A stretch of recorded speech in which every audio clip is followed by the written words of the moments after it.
باللہ السمیع العلیم من الشیطان الرجیم بسم اللہ الرحمن الرحیم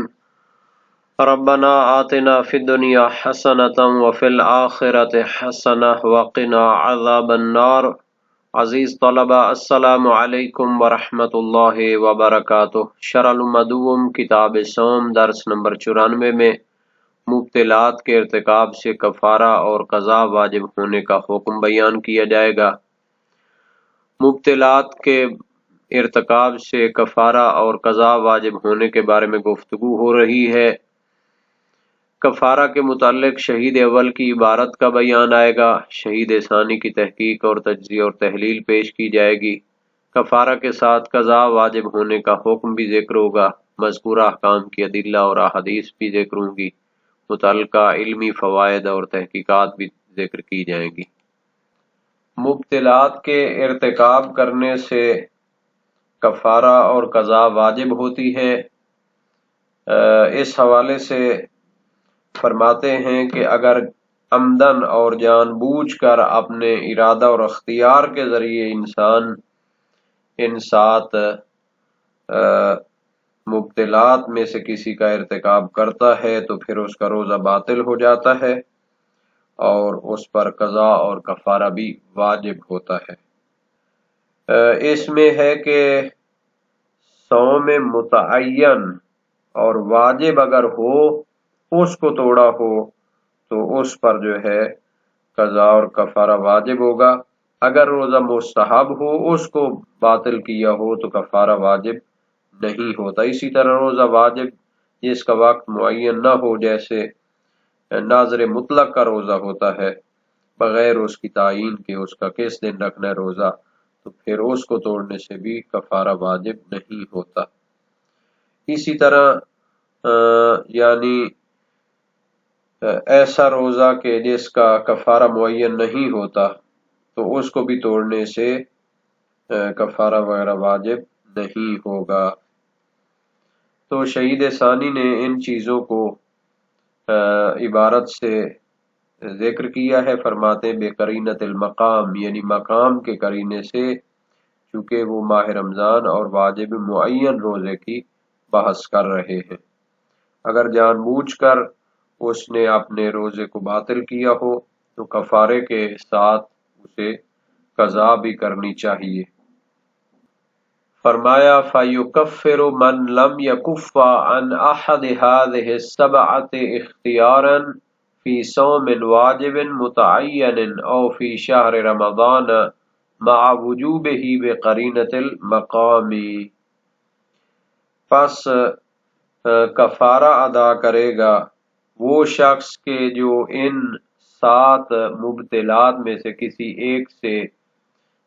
پرہیز نہ کیا ہو اختیار کے ساتھ،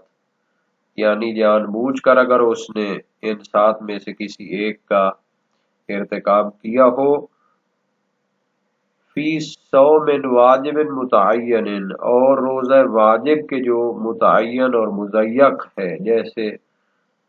روزہ اس نظر کا کہ جس کا وقت ایک روزے معین ہے، یا ماہ رمضان کے روزے کو اس نے توڑا ہو، مع وجوب ہی جس صورت میں روزہ ماہ رمضان کا اس پر واجب ہو، بقرینۃ المقامی، یعنی یہاں پر قرینہ مقام دلالت کرتا ہے کہ مراد ماہ رمضان کا واجب روزہ ہے، چونکہ اگر کسی شخص نے ماہ رمضان کا روزہ کسی عذر اور کسی مجبوری کی وجہ سے یعنی اس پر واجب نہ ہوا ہو، جیسے مسافر کا روزہ ہوتا ہے یا حائض اور مریض کا روزہ ہوتا ہے، تو چونکہ اس کو ان اعذار شرعیہ کی وجہ سے روزہ معاف ہے، اگر اس نے ان مبتلات میں سے کسی کا ارتکاب کیا تو پھر اس پر کفارہ واجب نہیں ہوگا۔ وَيَقْضِي الصَّوْمَ مَعَ الْكَفَّارَةِ لَوْ تَعَمَّدَ الْإِخْلَالَ بِالْكَفِّ الْمُؤَدِّي إِلَى فِعْلِ أَحَدِهَا، وَالْحُكْمُ فِي السِّتَّةِ السَّابِقَةِ قَطْعِيٌّ وَفِي السَّابِعِ مَشْهُورِيٌّ وَمُسْتَنَدُهُ غَيْرُ صَالِحٍ۔ نیز فرماتے ہیں کفارے کے علاوہ روزے کی قضا بھی کرے گا لو تعمد الاخلال بالکف، اگر اس نے جان بوجھ کر روزے کو خلل پہنچایا ہو، المؤدی الی فعل احدہا، جس سے اس نے مبتلات میں سے کسی ایک کا جان بوجھ کر ارتکاب کر لیا ہو، تو پھر اس سے یعنی واجب جو ماہ رمضان کا روزہ ہے یا واجب متعین روزہ ہے اس کو جان بوجھ کر توڑنے کا اسے کفارے کے ساتھ قضا بھی کرنی پڑے گی۔ والحکم فی الستۃ السابقۃ قطعی، فرماتے ہیں کہ 7 انہوں نے بیان کیے تھے مبتلات اور مفسدات روزہ، تو ان میں سے جو 6 پہلے مبتلات تھے ان میں قضا اور کفارے کا حکم قطعی اور یقینی ہے، دلیلوں سے ثابت ہے۔ ان میں کھانا پینا، جمع کرنا، استمناء کرنا، غبار کو حلق تک پہنچانا اور جنابت کی حالت میں باقی رہنا ہے، ان کی دلیل محکم ہے۔ وفی السابع مشہوری، لیکن 7ویں مورد میں کہ 2 مرتبہ متوجہ ہونے کے بعد تیسری مرتبہ اگر وہ سو جائے اور غسل واجب ہو اس کو وہ نہ کرے، تو اس میں کفارہ واجب ہونے کا جو حکم ہے وہ مشہور فقہا کا نظریہ ہے، اور اس کی دلیل اس کو ثابت کرنے کے لیے صلاحیت نہیں رکھتی۔ یہ اشارہ ہے کہ شیخ طوسی نے جو کفارہ واجب ہونے کی دلیل اس میں روایت کو بنایا تھا، تو شہید ثانی اس کو قبول نہیں کرتے، اور اسی وجہ سے بعض فقہا نے کہا ہے کہ 7ویں مورد میں فقط قضا واجب ہے، کفارہ واجب نہیں ہے۔ شہید ثانی نے فرمایا وَمُسْتَنَدُهُ غَيْرُ صالح، اس کی دلیل صلاحیت نہیں رکھتی اس کے وجوب کو ثابت کرنے کی۔ تو ان 7 موارد میں کفارہ واجب ہونے کی دلیلوں کی طرف ہم اشارہ کر لیتے ہیں۔ کھانے پینے میں کفارہ واجب ہونا تو بالاتفاق تمام فقہاء شیعہ امامیہ کا نظریہ ہے، روایات کثیرہ اس پہ دلالت کرتی ہیں۔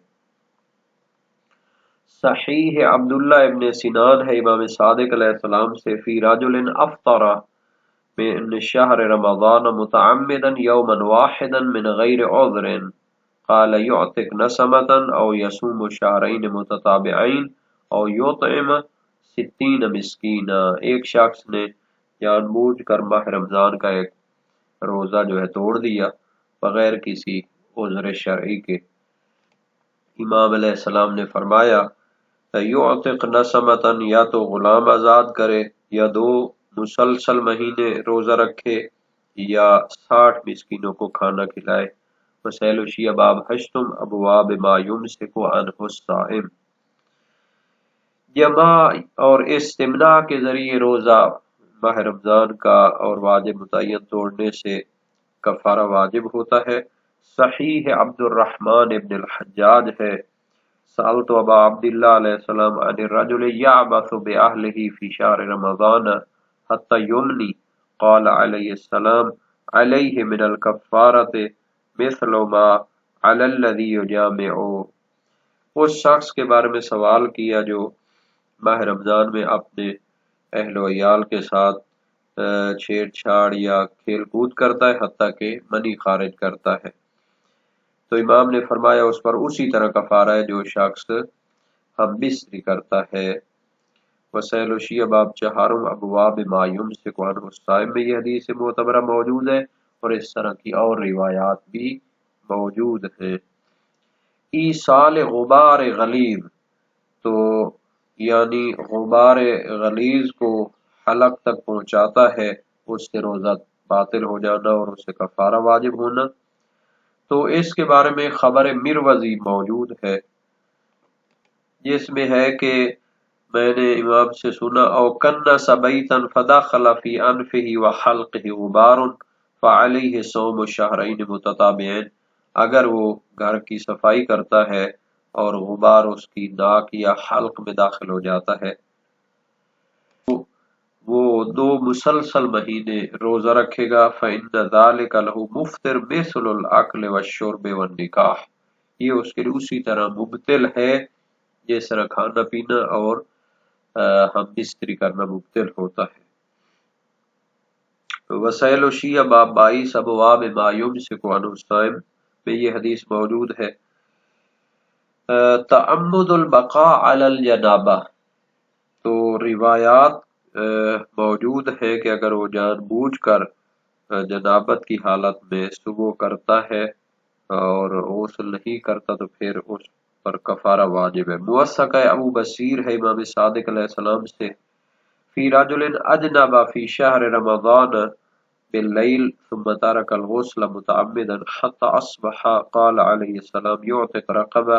او یصوم شہرین متتابعین او یطعم 60 مسکینہ، کہ اگر ایک شخص ماہ رمضان میں رات کو مجنب ہوتا ہے، غسل اس پر واجب ہوتا ہے، پھر وہ جان بوجھ کر غسل کو ترک کر دیتا ہے، چھوڑ دیتا ہے حتیٰ کہ صبح ہو جاتی ہے، فرمایا ایک غلام آزاد کرے یا 2 مسلسل مہینے روزے رکھے یا 60 مساکین کو کھانا کھلائے۔ وسائل الشیعہ باب 16 ابواب ما یمسک عنہ الصائم میں یہ حدیث موجود ہے۔ اور 2 مرتبہ متوجہ ہونے کے بعد تیسری مرتبہ جان بوجھ کر سو جانا اور غسل نہ کرنا رات کو جو واجب ہوا تھا اس کو، تو اس کے بارے میں حکم مشہور فقہائے شیعہ قائل ہیں اور اس پر دعوی اجماع بھی کیا گیا ہے،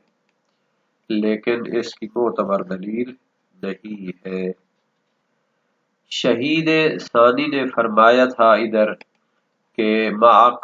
وجوب ہی بے قرینت المقام، تو جب ماہ رمضان کا روزہ واجب ہوگا اس کو توڑنے سے پھر کفارہ واجب ہوگا، چونکہ واجب موسع جس کا وقت وسیع ہو تو اس کو توڑنے سے بھی کفارہ واجب نہیں ہوتا، اور مستحب روزے کو بھی توڑنے سے کفارہ واجب نہیں ہوتا۔ اور ماہ رمضان میں بھی اگر اس پر روزہ واجب ہی نہ ہو تو پھر بھی اس کا کفارہ واجب نہیں ہوتا، جیسے وہ مسافر ہو یا حیض کی حالت میں ہو رہا۔ اور ان میں اختلاف نہیں ہے کہ کفارہ نہیں ہوگا اگر وہ کفارے کے اور نظر غیر معین کے اور مستحب روزے کو باطل کرتا ہے، اگرچہ کہ روزہ تو باطل ہو جائے گا لیکن کفارہ اس پر واجب نہیں ہوگا، چونکہ اس پر کفارہ واجب ہونے کی دلیل نہیں ہے، تو اصل برات جاری ہوگی۔ لیکن ماہ رمضان کا روزہ اور نظر معین کے روزے کو باطل کرنے سے کفارے پر اتفاق ہے، تمام فقہائے امامیہ شیعہ اس پر متفق ہے، اور ماہ رمضان کے کفارے کے لیے تو روایات پیش کر دی گئی ہیں، اور جہاں تک نظر معین کے روزے کو توڑنے کا تعلق ہے تو اس کی بحث بعد میں آنے والی ہے، اور اختلاف یہ بھی ہے کہ اگر ماہ رمضان کی قضاء کا زوال کے بعد روزہ وہ افطار کرتا ہے، جان بوجھ کر اس کو توڑتا ہے، تو اس کا بھی حکم بعد میں بیان کیا جائے گا۔ جہاں تک 6 کا تعلق ہے تو دلیلیں بھی موجود ہیں اور اتفاق نظر بھی پایا جاتا ہے۔ 7ویں مورد میں مشہور تو فتویٰ دیتے ہیں لیکن اس کی دلیل محکم نہیں ہے۔ قضاء کے وجوب کی دلیل تو صحیح عبداللہ ابن ابی یعفور امام صادق علیہ السلام سے پیش ہوئی ہے۔ وسائل الشیعہ باب 15 ابواب ما یمسک عنہ الصائم میں موجود ہے،